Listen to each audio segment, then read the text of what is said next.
영상 시작 전 여러분들의 구독과 좋아요는 큰 힘이 됩니다. 안녕하세요. 여러분, 오늘은 한 부부의 이야기를 들려드리려고 합니다. 아마 여러분 중에서도 비슷한 경험을 하신 분들이 계실지도 모르겠어요.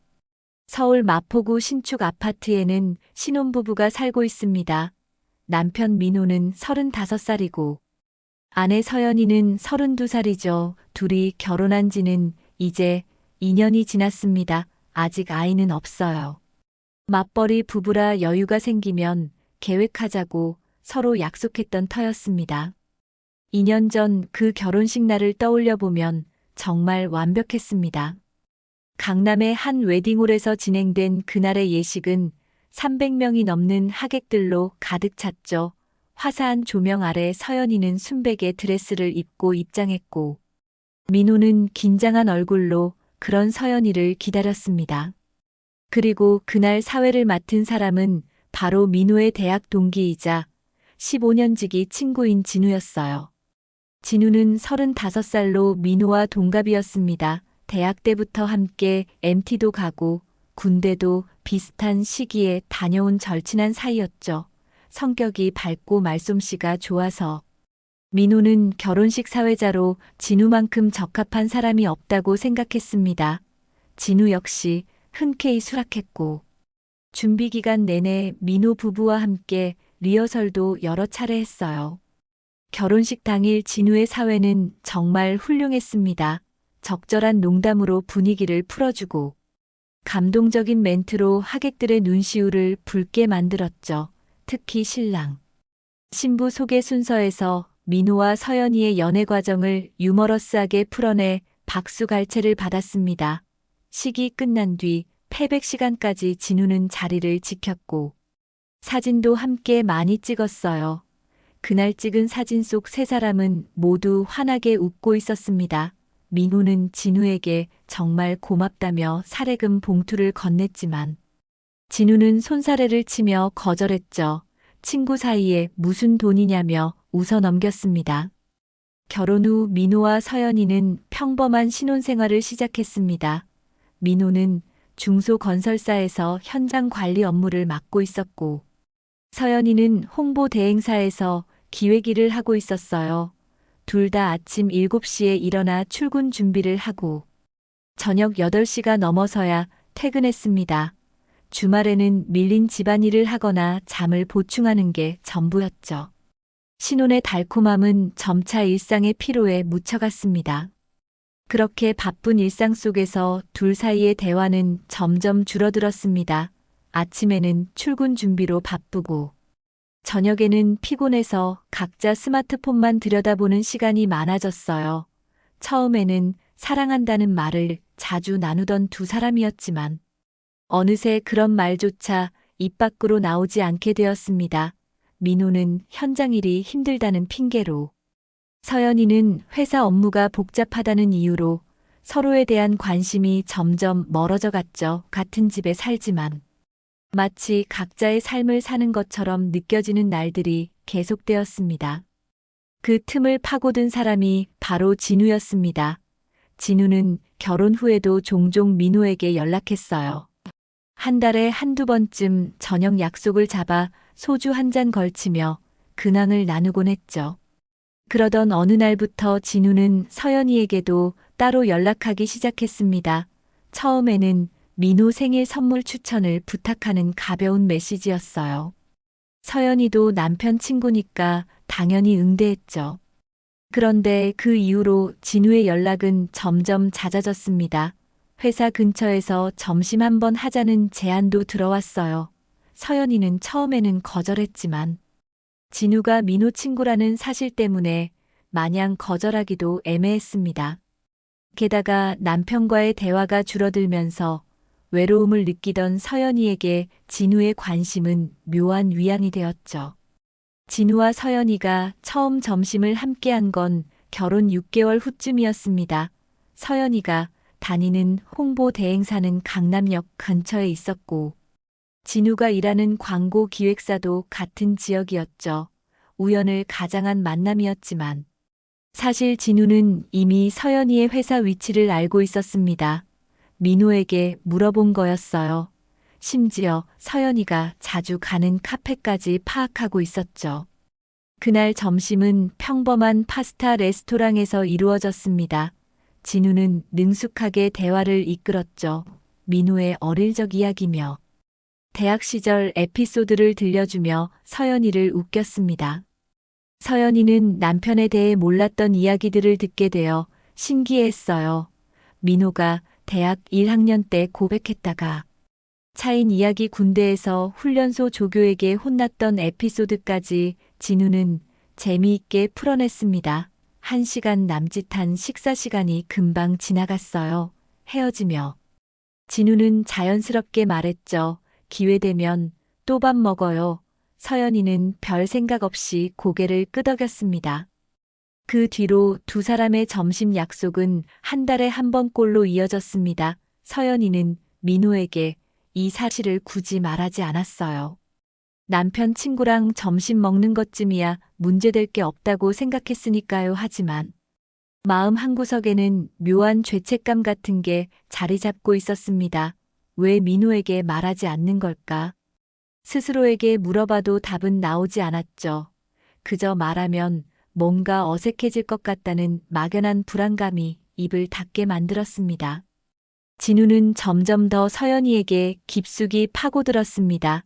회사 일로 스트레스 받는 서연이의 이야기를 들어주고 공감해줬어요.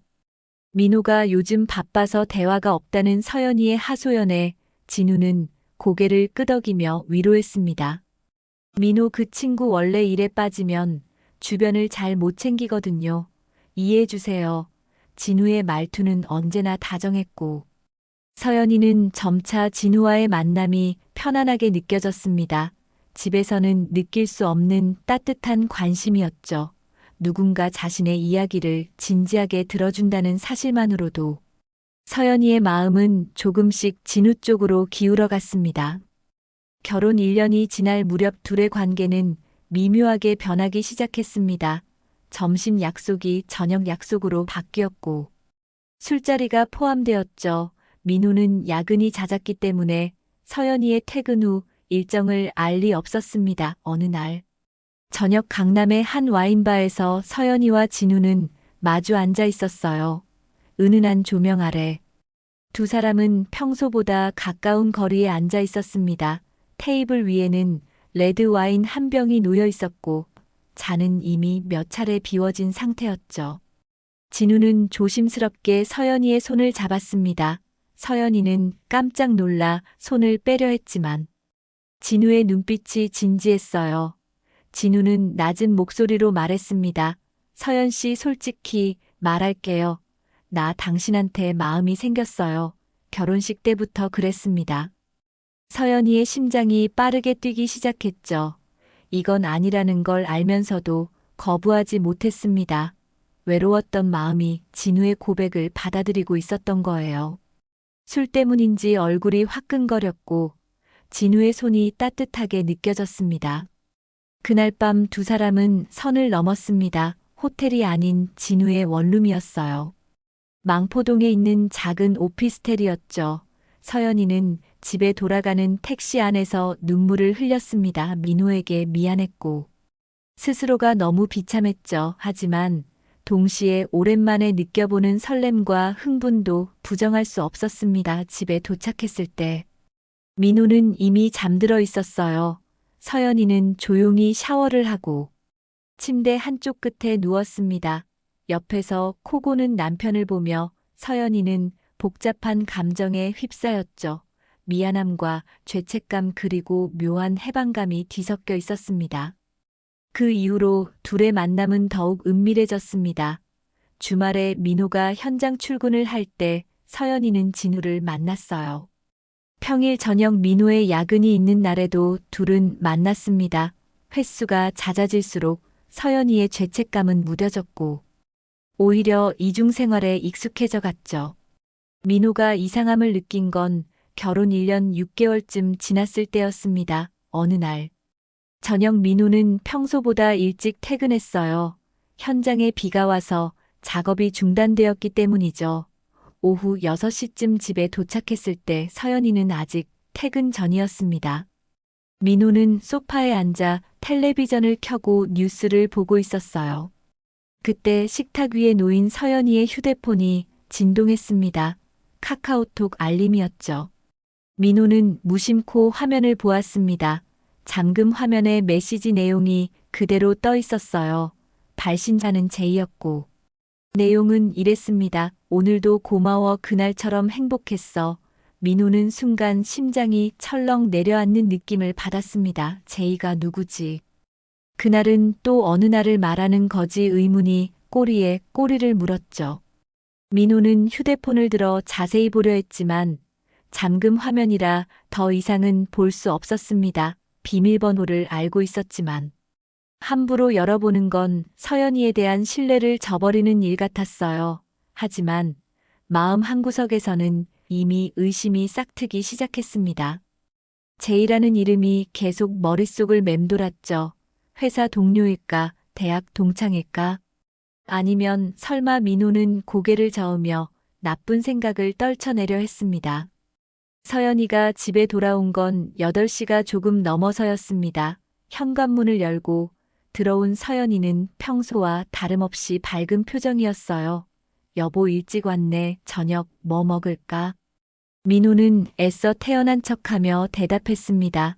치킨 시켜 먹을까? 서연이는 좋다며 휴대폰을 집어들었죠. 그 순간 민호는 서연이의 표정을 유심히 살폈습니다. 메시지를 확인하는 서연이의 얼굴에는 미묘한 변화가 스쳐 지나갔어요. 순간적으로 굳어지는 듯 하더니 이내 다시 평온해졌죠. 그날 밤 민호는 잠을 이루지 못했습니다. 옆에서 편안하게 잠든 서연이를 보며 온갖 생각이 머릿속을 휘저었어요. 혹시 서연이가 다른 남자를 만나고 있는 건 아닐까? 하지만 그럴 리 없다는 생각도 들었습니다. 서연이는 매일 저녁집에 오고 주말에도 대부분 함께 시간을 보냈으니까요. 민호는 스스로를 의심병 환자라고 자책하며 눈을 감으려 했지만 쉽지 않았습니다. 다음 날부터 민호는 서연이의 행동을 주의 깊게 관찰하기 시작했습니다. 평소보다 휴대폰을 자주 보는 것 같았고 메시지가 오면 재빨리 확인했어요. 그리고 민호가 다가가면 슬쩍 화면을 가리는 것처럼 보였습니다. 민호의 의심은 점점 커져갔죠. 하지만 확실한 증거도 없이 서연이를 추궁할 수는 없었습니다. 괜한 오해로 부부 사이가 틀어질 수도 있으니까요. 일주일쯤 지났을 때 민호는 결심했습니다. 제이가 누구인지 알아내야겠다고요. 그날 저녁 서연이가 샤워하는 동안 민호는 거실에 놓인 서연이의 휴대폰을 집어들었습니다. 손이 떨렸지만 비밀번호를 눌렀어요. 생년월일 6자리였죠. 화면이 열리고 카카오톡을 실행했습니다. 대화 목록을 위에서부터 천천히 내려가며 살펴봤어요. 회사 동료들, 이름 대학 동기들 그룹 채팅방. 그러다 민호의 손가락이 멈췄습니다. 제이라는 이름이 보였던 거죠. 민호는 심호흡을 하고 그 대화방을 눌렀습니다. 최근 대화 내용이 화면에 나타났어요. 오늘 몇 시에 볼까? 6시 괜찮아. 알았어. 그럼 그 카페에서 보자. 이런 식의 대화가 이어졌습니다. 민호는 더 위로 올려 과거 대화를 보려 했지만 그때 욕실 문이 열리는 소리가 들렸어요. 민호는 황급히 휴대폰을 원래 자리에 놓고 소파에 앉았습니다. 심장이 터질 듯 뛰었죠. 서연이는 머리를 수건으로 감싼 채 나왔고 민호는 텔레비전을 보는 척했습니다. 하지만 머릿속은 온통 방금 본 대화 내용으로 가득했어요. 제이는 도대체 누구일까? 왜 서연이와 자주 만나는 걸까? 그리고 그 카페는 어디일까? 민호는 며칠 동안 제이의 정체를 알아내기 위해 고민했습니다. 서연이의 휴대폰을 다시 볼 기회를 노렸지만 쉽지 않았어요. 서연이는 평소보다 더 조심스럽게 휴대폰을 관리했고 샤워할 때도 욕실에 가져가는 경우가 많았죠. 민호는 점점 더 확신을 갖게 되었습니다. 서연이가 뭔가 숨기고 있다는 것을요. 그러던 어느 토요일 오후였습니다. 민호와 서연이는 각자 소파에 앉아 휴대폰을 보고 있었어요. 민호는 페이스북을 스크롤하며 지인들의 게시물을 보고 있었습니다. 대학 동기들의, 근황 회사 선후배들의 일상. 그러다 진우의 게시물이 눈에 들어왔죠. 진우는 일주일 전에 올린 사진이었습니다. 강남의 한 카페에서 찍은 셀카였어요. 창가 자리에 앉아 커피를 마시는 모습이었죠. 민호는 무심코 사진을 확대해서 봤습니다. 그런데 뭔가 이상했어요. 테이블 위에 놓인 커피잔 2개가 보였던 겁니다. 혼자 온 것처럼 셀카를 찍었지만 분명 누군가와 함께 있었다는 증거였죠. 민호는 사진을 더 자세히 들여다봤습니다. 그때 창문에 반사된 무언가가 눈에 띄었어요. 흐릿하지만 분명 팔찌 같은 게 보였습니다.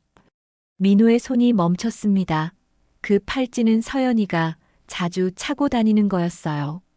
은색 체인에 작은 하트 장식이 달린 팔찌. 민호가 결혼 1주년 기념으로 선물한 거였죠. 민호는 옆에 앉은 서연이를 힐끗 쳐다봤습니다. 서연이는 여전히 자기 휴대폰만 보고 있었어요. 민호는 다시 진우의 사진으로 시선을 돌렸습니다. 확대하고 또 확대해서 봤죠. 틀림없었습니다. 그 팔찌는 서연이 거였어요. 민호의 머릿속이 복잡해졌습니다. 진우와 서연이가 함께 카페에 있었다는 건가 하지만 왜 둘이 만난 걸까? 혹시 우연히 마주친 걸 수도 있지 않을까? 민호는 애써 다른 가능성을 생각해 보려 했지만 이미 퍼즐 조각들이 맞춰지고 있었습니다. 제이 그리고 진우 둘 다 이름의 첫 글자가 제이였죠. 민호는 조용히 일어나 화장실로 갔습니다. 변기 뚜껑을 닫고 앉아 진우의 프로필을 다시 열었어요. 예전 게시물들을 하나하나 살펴봤습니다. 6개월 전 사진, 8개월 전 사진, 1년 전 사진 대부분은 혼자 찍은 셀카나 풍경 사진이었어요. 그런데 가끔씩 테이블에 2개의 잔이 놓인 사진이 보였습니다. 누군가와 자주 만났다는 증거였죠. 민호는 진우의 인스타그램도 확인했습니다. 거기에는 더 많은 사진이 있었어요. 스토리 하이라이트도 하나씩 눌러봤습니다. 그러다 결정적인 장면을 발견했죠. 3개월 전 스토리에 올라온 동영상이었습니다. 한강공원에서 찍은 영상이었는데 카메라를 돌리다가 잠깐 옆 사람의 뒷모습이 찍혔어요. 긴 생머리에 베이지색 코트를 입은 여자. 민호는 그 코트를 알고 있었습니다. 서연이가 작년 겨울에 산 코트였거든요. 민호는 휴대폰을 쥔 손에 힘이 들어갔습니다. 화면이 깨질 것처럼 세게 쥐었죠. 모든 게 명확해졌습니다. 제이는 진우였어요. 서연이는 민호의 절친한 친구. 결혼식 사회를 봐준 바로 그 친구와 몰래 만나고 있었던 겁니다. 민호는 속이 메스꺼웠어요. 토할 것만 같았습니다. 친구에게 배신당한 기분, 아내에게 속은 기분, 그 모든 감정이 한꺼번에 밀려왔죠. 민호는 한참을 화장실에 앉아 있었습니다. 나가서 당장 서연이를 추궁하고 싶었지만 참았어요. 감정적으로 대응하면 안 된다는 걸 알았습니다. 확실한 증거가 더 필요했죠. 둘이 단순히 친구로 만나는 건지 아니면 정말 불륜 관계인지 확인해야 했습니다. 민호는 심호흡을 크게 하고 거울 속 자신을 봤어요. 창백한 얼굴에 충혈된 눈하지만 표정은 최대한 평정을 유지했습니다. 화장실 문을 열고 나왔을 때 서연이는 여전히 소파에 앉아 있었습니다. 민호를 보며 웃으며 물었죠. 배 아파. 민호는 고개를 저으며 괜찮다고 답했습니다. 그리고 다시 소파에 앉아 텔레비전을 켰어요. 하지만 화면에 뭐가 나오는지 전혀 보이지 않았습니다. 머릿속은 온통 진우와 서연이 생각뿐이었죠. 이제 민호는 결심했습니다. 직접 확인하기로요. 다음 주 월요일 민호는 회사에서 일찍 퇴근했습니다. 현장 팀장에게 개인 사정이 있다고 말하고 오후 5시에 사무실을 나왔죠. 집으로 가는 대신 용산 전자상가로 향했습니다. 거기서 작은 GPS 추적기를 구매했어요. 손바닥만 한 크기의 실시간 위치 추적이 가능한 제품이었습니다. 가격은 15만 원 정도였죠. 민호는 집 근처 카페에 앉아 추적기 설명서를 읽었습니다. 스마트폰 앱과 연동하는 방식이었어요. 설정하는데 30분 정도 걸렸습니다. 테스트 삼아 자신의 차에 부착해보고 추적이 잘 되는지 확인했죠. 완벽하게 작동했습니다. 민호는 추적기를 주머니에 넣고 집으로 향했어요. 서연이는 6시쯤 퇴근했습니다. 평소처럼 밝은 얼굴로 집에 들어왔죠. 저녁은 간단하게 배달 음식으로 해결했어요. 식사 중에도 민호는 최대한 평범하게 행동했습니다. 회사 일 이야기도 하고 주말 계획도 물어봤죠. 서연이는 아무것도 모른 채 편안하게 대화했습니다. 민호는 서연이의 그런 모습을 보며 마음이 더 아팠어요.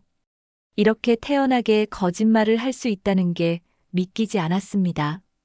다음 날 새벽 서연이가 샤워하는 동안 민호는 재빨리 움직였습니다. 현관에 놓인 서연이의 가방을 열고 안쪽 주머니에 추적기를 숨겼어요. 작은 크기라 눈에 잘 띄지 않았죠. 서연이가 욕실에서 나올 때쯤 민호는 이미 소파에 앉아 커피를 마시고 있었습니다. 그날부터 민호는 퇴근 후 추적 앱을 수시로 확인했습니다. 서연이의 동선이 실시간으로 표시되었어요. 평일에는 대부분 회사와 집을 오가는 정상적인 패턴이었죠. 하지만 수요일 저녁 서연이의 위치가 이상했습니다. 회사에서 강남역 방향으로 이동하더니 한 호텔 근처에서 멈췄어요. 2시간 정도 그곳에 머물렀습니다.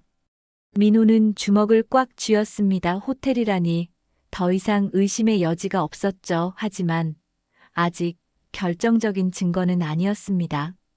혹시 회사 미팅이 호텔에서 있었을 수도 있으니까요. 민호는 더 확실한 현장을 잡기로 했습니다.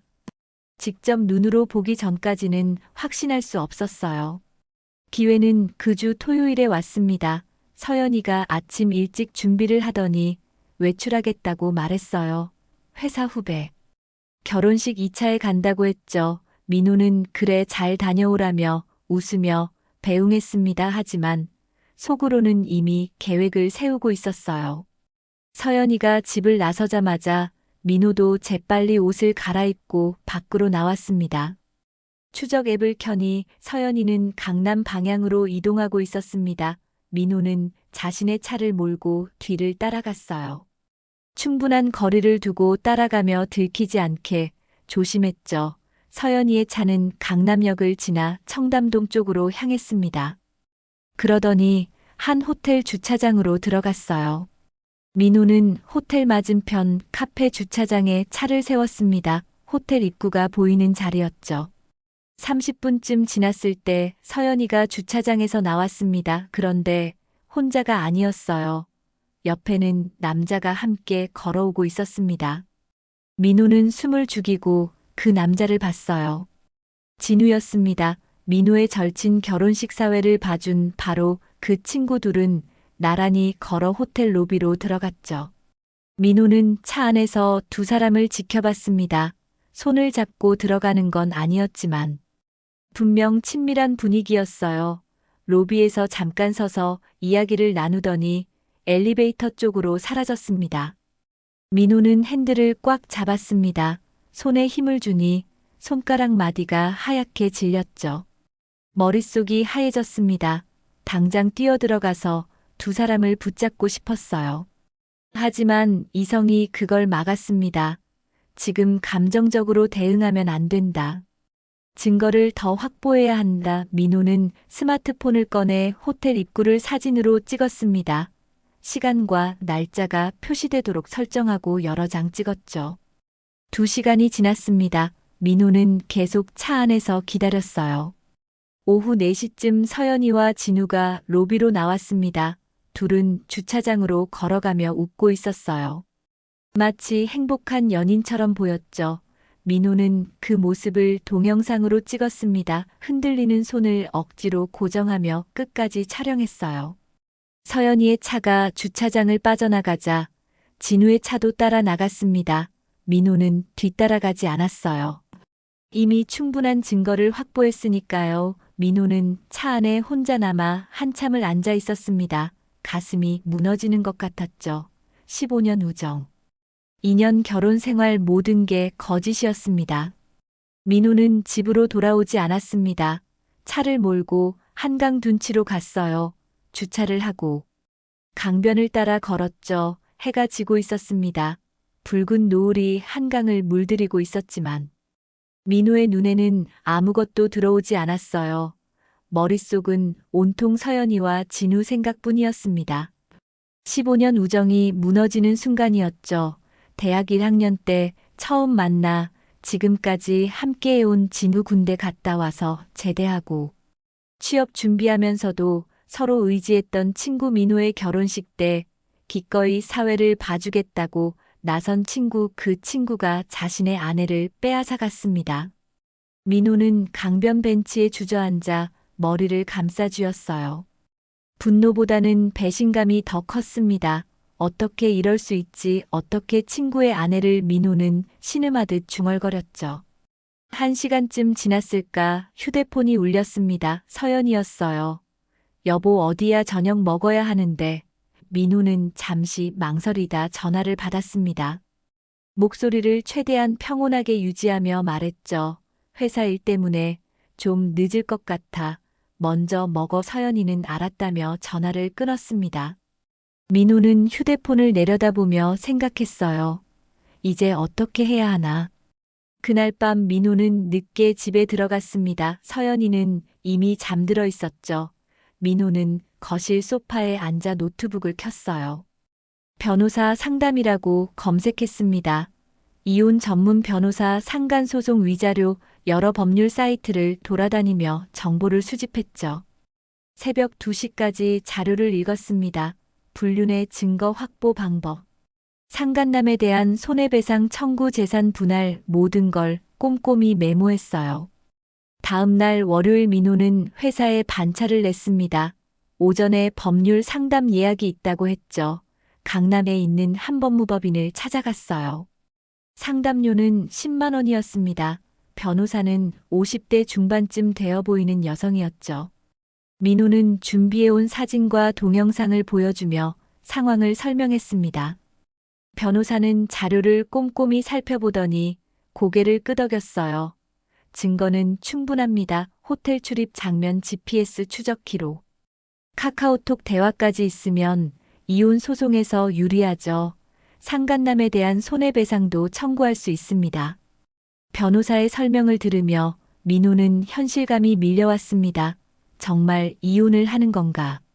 15년 우정도 끝내는 건가? 하지만 되돌릴 수는 없었어요. 이미 선은 넘어졌습니다. 상담이 끝나고 민호는 변호사에게 물었습니다. 두 사람을 한자리에 불러서 대면하는 건 어떨까요? 변호사는 잠시 생각하더니 말했죠. 법적으로는 문제 없습니다. 하지만 감정적으로 격해질 수 있으니 조심하세요. 가능하면 녹음을 해두시는 게 좋습니다. 민호는 알겠다고 답했어요. 이미 마음속으로 계획을 세우고 있었습니다. 그날 저녁 민호는 진우에게 먼저 연락했습니다. 카카오톡 메시지였어요. 형, 이번 주 토요일 시간 돼 할 얘기가 있어서. 진우는 금방 답장을 보냈습니다. 그래, 무슨 일인데? 민호는 만나서 얘기하자고 했죠. 장소는 이태원에 있는 한 카페였습니다. 바로 민호와 서연이가 결혼 준비하면서 자주 가던 곳이었어요. 진우도 그때 몇 번 함께 왔던 기억이 있었죠. 다음으로 민호는 서연이에게 말했습니다. 여보, 이번 주 토요일 오후 3시에 시간 좀 내줘. 서연이는 의아한 표정으로 물었어요. 왜, 무슨 일 있어? 민호는 고개를 저으며 말했죠. 진우 형이랑 같이 만나기로 했어. 우리 결혼 2주년 기념으로 감사 인사 좀 하려고. 서연이의 얼굴이 순간 굳어지는 게 보였습니다. 하지만 이내 미소를 지으며 알았다고 답했죠. 토요일이 되었습니다. 민호는 오후 2시 45분에 카페에 도착했어요. 창가 자리에 앉아 두 사람을 기다렸습니다. 주머니 속 휴대폰 녹음 기능을 켰죠. 3시 정각 진우가 먼저 도착했습니다. 야, 민호 오랜만이다. 밝은 얼굴로 다가와 악수를 청했어요. 민호는 덤덤하게 악수를 받으며 앉으라고 했습니다. 10분쯤 지나 서연이가 들어왔습니다. 미안 좀 늦었어. 진우를 보더니 어색하게 웃으며 인사했죠. 오빠 오랜만이에요. 셋은 테이블에 둘러앉았습니다. 잠시 침묵이 흘렀어요. 진우가 먼저 입을 열었죠. 그래서 무슨 얘기 하려고 불렀어. 민호는 가방에서 태블릿을 꺼냈습니다. 화면을 켜고 사진 폴더를 열었어요. 그리고 조용히 테이블 위에 놓았죠. 화면에는 지난 토요일 호텔 앞에서 찍은 사진이 떠 있었습니다. 서연이와 진우가 나란히 걸어 들어가는 장면이었어요. 서연이의 얼굴이 창백해졌습니다. 손에 들고 있던 가방이 바닥으로 떨어졌어요. 진우는 잠시 사진을 응시하더니 고개를 돌렸죠. 민호는 두 사람의 반응을 조용히 지켜봤습니다. 아무 말도 하지 않았어요. 침묵이 흘렀습니다. 카페 안에는 잔잔한 음악이 흐르고 있었고, 다른 손님들은 평화롭게 커피를 마시고 있었죠. 하지만 이 테이블만은 얼어붙은 듯 고요했습니다. 민호가 먼저 입을 열었습니다. 목소리는 낮고 차분했어요. 이게 언제부터였어? 서연이는 고개를 숙인 채 대답하지 못했습니다. 진우도 마찬가지였죠. 민호는 태블릿을 넘겨 다음 사진을 보여줬어요. 일주일 전 호텔 주차장 사진, 2주 전 한강공원 사진, 한 달 전 카페. 사진 모두 GPS 기록과 시간이 표시되어 있었습니다. 진우가 떨리는 목소리로 말했어요. 민호야, 이건 오해야. 우리는 그냥. 민호가 말을 끊었습니다. 오해. 호텔에 같이 들어가는 게 오해야. 2시간 동안 안에 있었던 게 오해야. 진우는 입을 다물었죠. 변명할 여지가 없었습니다. 서연이가 울음을 터뜨렸습니다. 여보 미안해. 정말 미안해. 나도 모르게 이렇게 된 거야. 민호는 차갑게 웃었어요. 모르게 1년 넘게 만나면서 모르게 된 거야.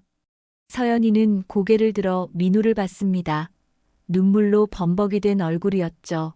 용서해줘. 다시는 안 그럴게. 제발. 민호는 서연이를 똑바로 바라봤습니다. 그 눈빛에는 분노도 있었지만 더 큰 건 실망이었어요. 넌 언제부터 날 속인 거야? 언제부터 내 친구를 만난 거야? 서연이는 흐느끼며 대답했습니다. 1년 전이야. 1년 전부터. 민호는 허탈한 웃음을 지었죠. 1년 결혼 6개월 만에 시작한 거네. 민호는 진우를 봤습니다. 진우는 고개를 숙이고 있었어요. 넌 왜 그랬어? 내가 뭘 잘못했길래 내 아내를 빼앗은 거야. 진우가 고개를 들었습니다. 눈빛이 흔들리고 있었죠. 미안해, 민호야. 나도 처음엔 아니었는데. 서연 씨를 보다 보니 자꾸 민호가 주먹으로 테이블을 쳤습니다.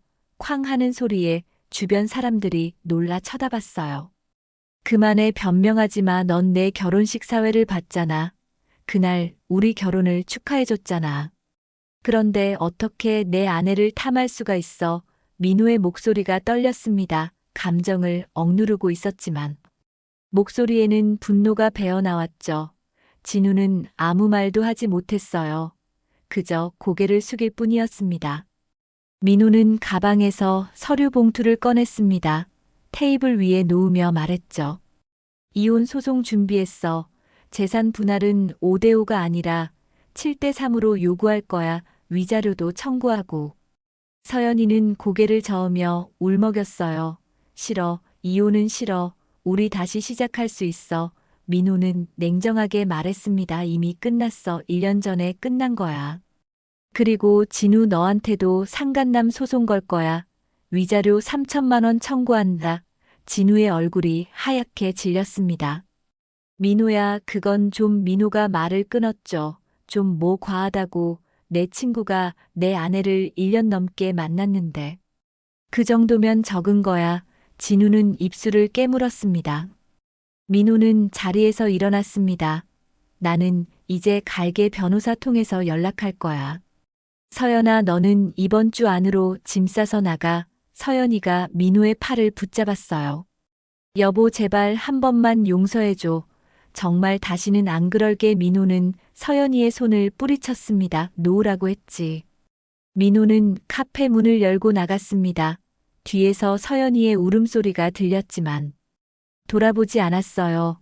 주차장으로 걸어가며 민호는 깊은 한숨을 쉬었습니다. 가슴이 너무 아팠죠. 15년 우정이 끝나는 순간이었습니다. 2년 결혼 생활이 무너지는 순간이었어요. 차에 타서 시동을 걸었습니다. 백미러로 카페를 봤죠. 유리창 너머로 서연이와 진우가 보였습니다. 두 사람은 테이블에 앉아 있었어요. 서연이는 계속 울고 있었고, 진우는 고개를 숙인 채 움직이지 않았죠. 민호는 시선을 거두고 차를 출발시켰습니다. 이제 법정에서 만나게 될 겁니다. 그날 밤 민호는 대학 동기 형에게 전화를 걸었어요. 형, 잠깐 술 한잔할 수 있어. 형은 민호의 목소리가 평소와 다르다는 걸 알아챘죠. 무슨 일 있어? 지금 간다. 이태원의 한 포장마차에서 두 사람은 만났습니다. 민호는 형에게 모든 걸 털어놨어요. 서연이와 진우의 불륜, 1년 넘게 숨겨온 관계, 그리고 오늘 있었던 대면까지.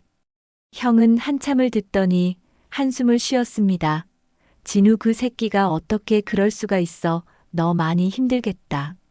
민호는 소주잔을 비우며 말했죠. 힘든 건 둘째치고 이제 법적으로 처리해야 해서요. 형은 고개를 끄덕이며 민호의 어깨를 두드렸습니다. 잘 결정했어. 그런 놈들이랑 계속 있을 순 없지. 이혼 소송은 생각보다 빨리 진행되었습니다. 민호가 확보한 증거들이 명확했기 때문이죠. 호텔 출입 사진, GPS 추적 기록, 카카오톡 대화 캡처, 그리고 대면 당시의 녹음 파일까지. 변호사는 이 정도면 충분하다고 말했어요. 서연이 측 변호사도 불리하다는 걸 알고 있었습니다. 재판은 서울가정법원에서 열렸습니다.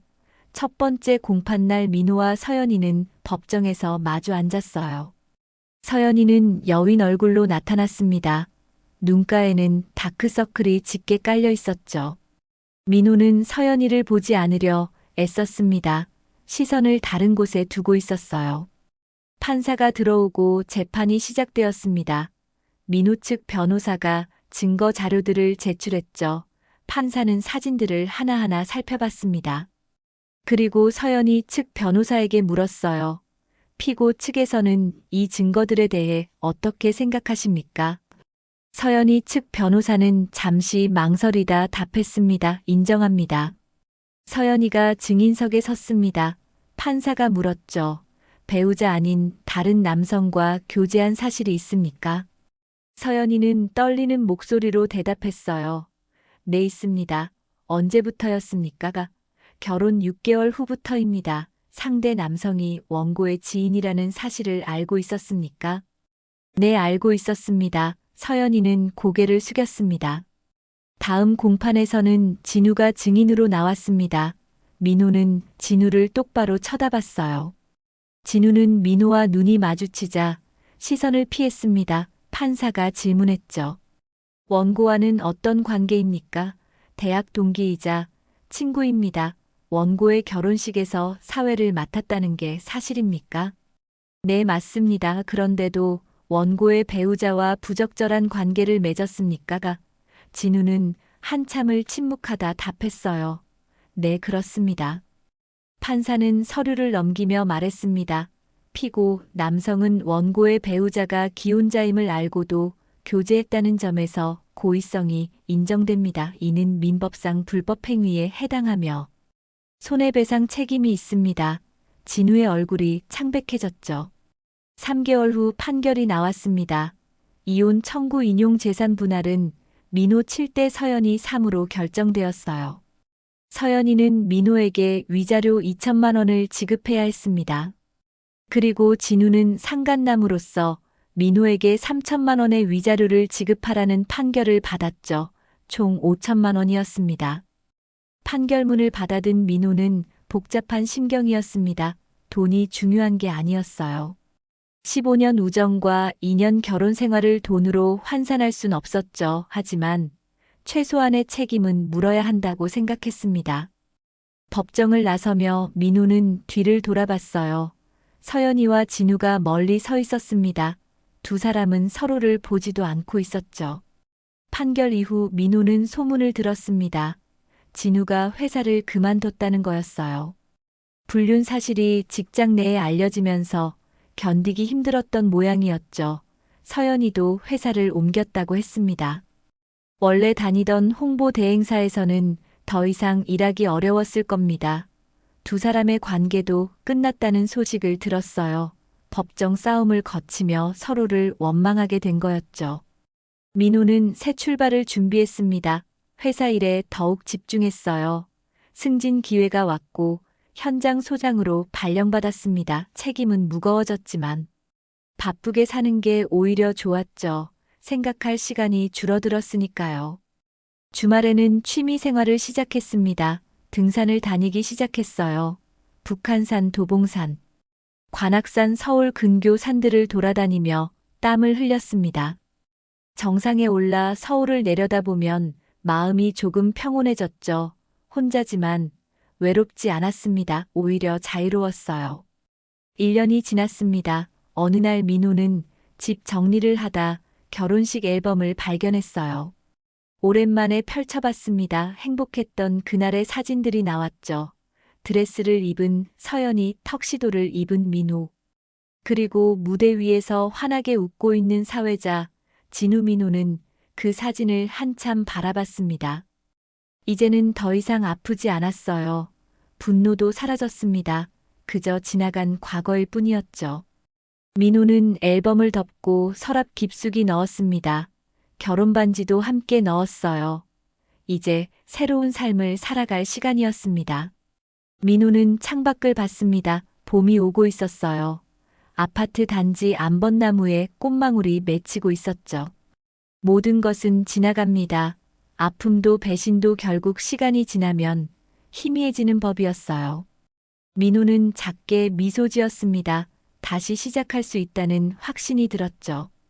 그날 저녁 민호는 대학 동기들과 저녁 약속이 있었습니다. 오랜만에 만나는 자리였어요. 식당에 도착하니 형들이 먼저 와 있었습니다. 민호야 왔어. 어서 와. 민호는 밝게 웃으며 자리에 앉았죠. 맥주잔을 들고 건배를 했습니다. 새로운 시작을 위하여.